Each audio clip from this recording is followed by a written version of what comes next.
এই খবিস কুনানো রে, এখন মাফসাস কিতার লাগি? এখন আইয়া কিতার লাগি মাফসাস? জেবলা আমরা সিলেটি লইয়া মাতস, বাসা লইয়া মাতস, এবলা কিতা মানে মাথাত আছিল না নি কেন? এখন কিতার লাগি মাফসাস দেখছস? খালকে কইছস কথা রাজকু তুই মাফ চাইছস, বুঝছস? গরম পানি কিলা উফরে পড়ে দেখছস নি? চাইস।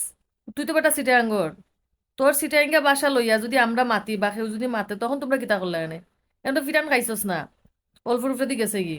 চাইস খান্দর, এখন খান্দর, খান্দরিয়া আর তোবা তোবা কর, ওলা ওলা তোবা তোবা কর, যে আর সিলেটি ভাষা লইয়া ইলা মারতাম নাই, সিলেটি কিতা কোনো ভাষা লইয়া ইলা মারতাম নাই।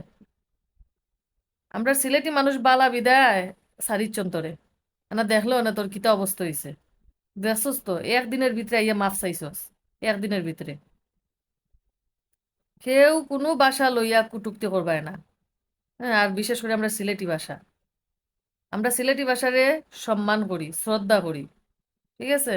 এখন আইয়া ভুল হয়ে গেছে, মাফ করে দো, ওটা করে দো, ওটা করে দো বেটা, এটা কিন্তু আগে আছিল নানি মাথার তোর? কবিসর কবিস কোনো আনো, শান্তনু যেইটা আইন আল্লাহ মাবুদ জানে।